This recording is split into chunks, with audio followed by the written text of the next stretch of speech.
Now, a Bradford-based theatre director has been recognised for her dedication to working-class communities and accessibility in the arts. Kate Mahon is the director of Blooming Buds Theatre Company, which saved the Rockwell Centre from closure and turned it into a thriving community arts hub, providing a safe space and essential support for working-class individuals in Bradford. She's today been awarded the National Lottery Arts, Culture and Film Awards, and our reporter Ollie Woodcock has been out to meet her this morning. Isn't it fantastic to celebrate local people right where we live, making a huge difference in their local community? This morning you joined me in Bradford, Thorpe Edge, and we've just come inside the Rockwell Community Centre to meet a very special lady. She's called Katie Mahon. She's here with me now. Good morning, how are you? Good morning, I'm good, thank you. What a fantastic space this is. You need to tell me more about it, how it kind of came to life, because you've been a real focus behind it, having this new lease of life. Yes, so the Rockwell Community Centre is on the estate where I'm from, Thorpe Edge in Bradford, and unfortunately the charity that was running it just over 18 months ago came into financial difficulty and it was due to close, and I'd worked here on a freelance basis running drama sessions before that, and I just couldn't bear to see my local community centre close as it's such a vital resource for the community. So I stepped in and I said, please give me a chance, 12 months to see if it will work, and here we are 18 months later running it as a community arts and cultural hub. Katie, that took some confidence to have the strength, the courage, the character to say that. Let me take over, let me keep it going. Yes, absolutely. So I'm very sort of fly by the seat of my pants sometimes. I see an opportunity and sort of go for it and work out the detail later, and thankfully it paid off this time. We read so much and see so much about depression, social exclusion, people not knowing who their neighbours are, who's down the end of the street. A centre like this makes such a difference to local communities.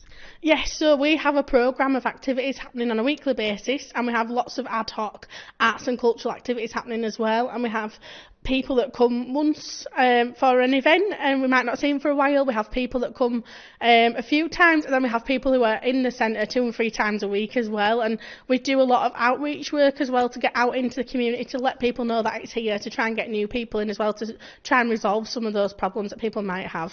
What's the feedback been like from the local community, people that live here on Thorpe Edge? I think people are really excited to see it get a new lease of life. We've decorated the centre so it looks more like an arts centre as well. It's funky, it's a lovely space. People come in and they comment on how they feel that it's a really friendly space, and there's a lot of community spirit here, and that's what we pride ourselves in. We've got to talk about Blooming Buds as well. This is your baby. Tell us more about it. Its home is here in the community centre. Yes, so Blooming Buds, I set it up in my first year of university because I'd had a few experiences where I just wasn't quite fitting in because of my accent and where I was from, and I wanted to set something up that accommodated people like me, a council estate lass who wanted to do theatre, and that's what was the beginnings, which is almost 10 years ago now. And as the company, it's grown and grown, so we did do projects in the community centre before we took over as well. I actually did my work experience here as part of my degree at this community centre, so I volunteered here for 12 months in 2016, never guessing that I would end up managing the whole centre. So our job is just to bring arts and culture to working class communities. For youngsters to see that, I was saying to you before, to see it is to be it, to have that visibility, that representation. It's so important because it can inspire a whole new generation of youngsters, and especially from, like you say, different backgrounds. Yes, absolutely. So when I was growing up, to be an actor meant you were going to be on TV or on the West End in London, and those are both brilliant things, but there wasn't really any role models for all of the other vast amount of careers that you can do in the arts, and also just to get involved in the arts. So it's not always about trying to encourage people to work in the arts, but just to attend a poetry workshop as a one-off, or come to the singing group. And so we're hoping that because we're here and we can show people that it's happening, that people are more likely to give it a go. And your work as well recognised. You're an award winner now. The National Lottery, the founder, the artistic director of Blooming Buds, but you're the winner of the Arts, Culture and Film category. This is the National Lottery Awards. When your sparkly pants this morning to celebrate, how do you feel?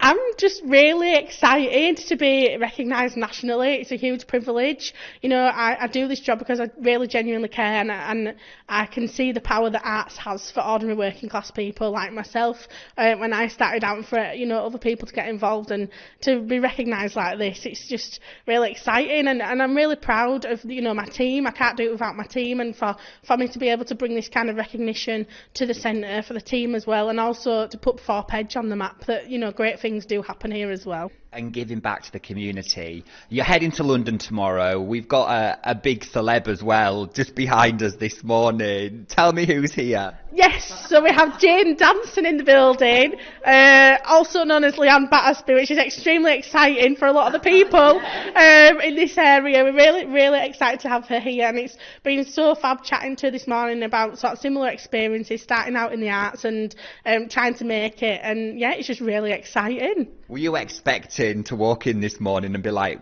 what the? No, absolutely not. It was such a shock to see Jane visit us, little old Rockwell in 4Peg. But it's we're really pleased to welcome her into the building today, and it'll be really exciting for a lot of the members of the public and the staff today as well. We may even get some spoilers on what's going on in Corrie. I don't want to pressure too much.